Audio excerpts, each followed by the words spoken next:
Hello, welcome back everybody. Scott here for Drummers I Like, and today we're going to talk about something that I don't think I've ever tried to tackle on the internet yet, and that is the concept of playing jazz music, which is a very broad topic, but we are going to start really simple today. We are going to do the intro to jazz, okay?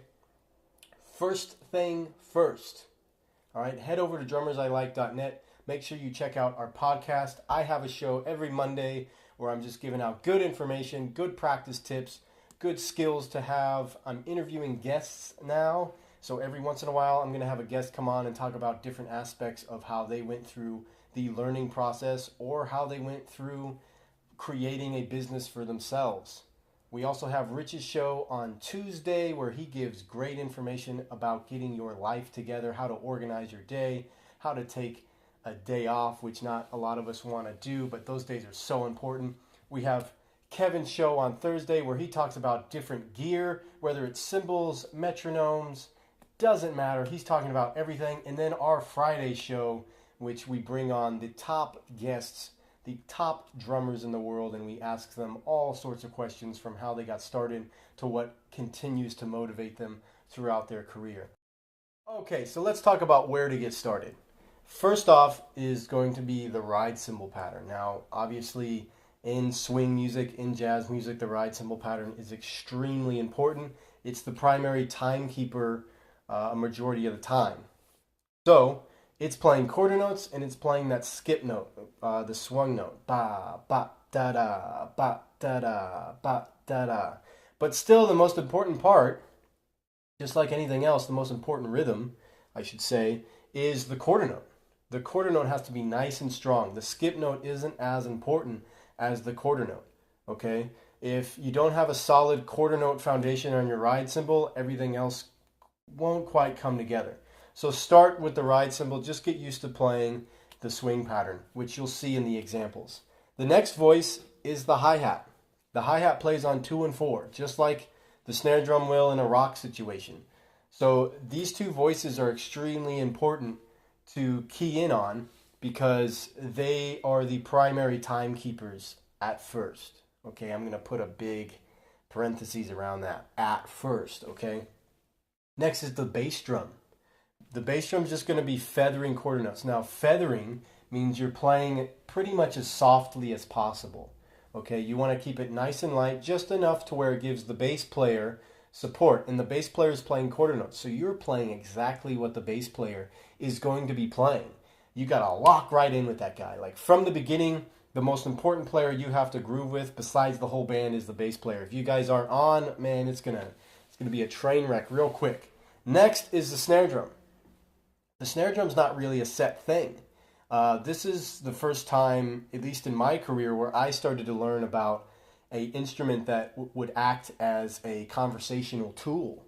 So the snare drum is real important, and you'll see in the exercise that it's a very, very basic pattern. We're keeping 4 on the floor, which means a quarter note played on the bass drum on each count. 1, 2, 3, 4. 1, 2, 3, 4.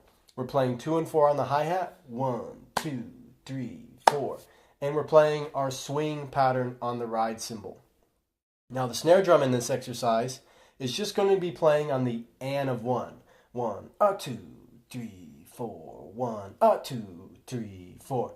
And we're going to take it through a few parameters like we did with the rock groove. We're going to play it quiet. We're going to play it loud. We're going to play a double stroke. We're going to play a little buzz stroke. We're going to play it around the toms. We'll even play a little splash on the hi-hat as well.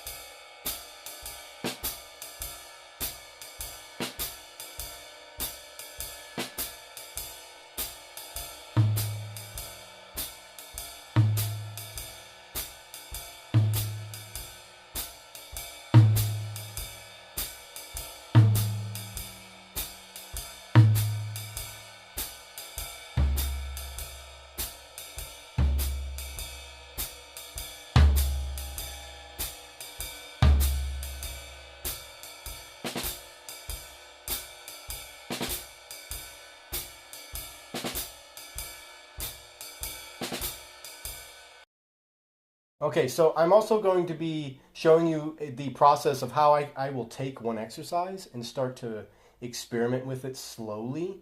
And you'll hear my voice talking over this as we go. But basically, this is what is going through my head whenever I practice an exercise in this manner. I want to make sure that I'm really thinking and being conscious about what I'm playing, as if I was playing with other musicians. So I want to slowly add new elements, not only to work on my coordination, but to work on my musicianship. Because at the end of the day, this is all about playing music. Just because something is technical and very basic doesn't mean we can't approach it from a musical means.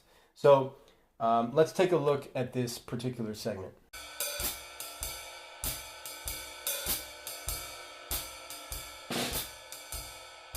Okay, now I'm going to take all of the ideas and orchestrations that we worked on,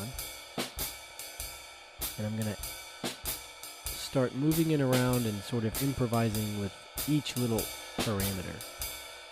And then I'm going to add an extra note. So now you hear me playing two notes. I just randomly added in an extra note just to work on a more swung feel in a more authentic phrasing, as well as working on coordination.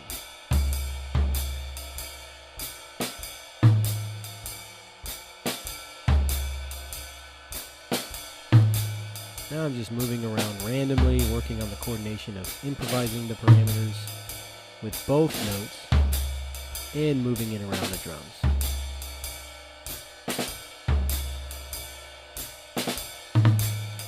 Remember to focus and stay at a nice, slow tempo. Then eventually speed it up.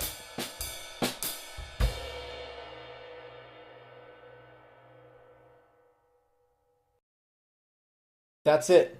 That's Intro to Jazz Week 1. We're going to do a little 3-part series here where we slowly incorporate new things, but this is the first week. What we are looking for in this week is just basic foundations of not only our internal dynamics. Remember, the hi-hat and the ride cymbal are the most important parts at first, so make sure they're nice and strong. Keep the bass drum, which is playing 4 on the floor, keep that nice and light. Think quiet, okay? Loud and quiet. The snare drum and the toms, you can mess around with them just like we did in the exercise. You can play them quiet, you can play them forte. It depends on what's going on in the music. But if you practice those skills, you will be able to enhance the music that much more. So I want to thank you for joining me today. I hope this exercise helps you. Go practice. Remember, little bits each day will add up in the long run, okay? Remember to write down your goals, all sorts of stuff. Check us out at drummersilike.net. Listen to our podcast. Check out what we have going on Instagram at drummersilike. And you can find me at Scott Jackson Drums. You can also email me any questions you have. My email is scott@drummersilike.com. Feel free to email me anytime. Thank you for joining me. Go practice.